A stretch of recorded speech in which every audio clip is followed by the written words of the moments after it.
নমস্কার বন্ধুরা। তো আমরা বলছিলাম যে প্রতিদিন তো আমরা ফোনে চার্জ দিচ্ছি, লাইটে সুইচ অন করলে লাইট জ্বলছে, ফ্যানে সুইচ অন করলে ফ্যান চলছে, কিন্তু এই সমস্ত জিনিসগুলো কিভাবে হচ্ছে, কি সূত্র প্রয়োগ হচ্ছে? এখানে প্রয়োগ হচ্ছে ওহমের সূত্র। ওহমের সূত্রটা কি? ওহমের সূত্রটা হচ্ছে V=IR। ঠিক আছে, এটা আমরা আজকে বুঝবো। ভি মানে হচ্ছে ভোল্ট। ভোল্ট মানে কি? দেখো, এই যে তারটা আছে, তারের মধ্যে বিভিন্ন ইলেকট্রন আছে, ঠিক আছে, বিভিন্ন ইলেকট্রন আছে। ভোল্টেজ হচ্ছে এক ধরনের চাপ, যে চাপটা ইলেকট্রনগুলোকে যেতে বাধ্য করছে। মানে ফোনে যে চার্জ হচ্ছে, লাইট সুইচটা অন করছে তবেই তো চার্জ হচ্ছে, ইলেকট্রনগুলো যেতে বাধ্য করছে যে যাও ফোনে চার্জ হও তোমরা। এইটাকে আমরা বলছি ভি। আই মানে হচ্ছে প্রবাহ মাত্রা।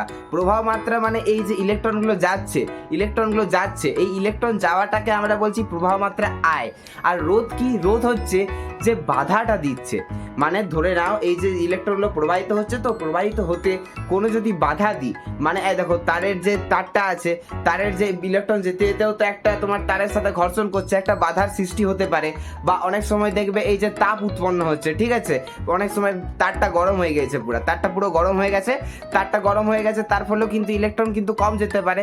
এই যে একটা তাপটা যেটা বাধা দিচ্ছে, এই বাধাটাকে বলা হচ্ছে রোধ। ঠিক আছে, এইভাবে আমরা বলতে পারি V=IR। এমনি যদি ভিডিও যদি আরো দেখতে চাও তাহলে অবশ্যই চ্যানেলটা সাবস্ক্রাইব করে নাও।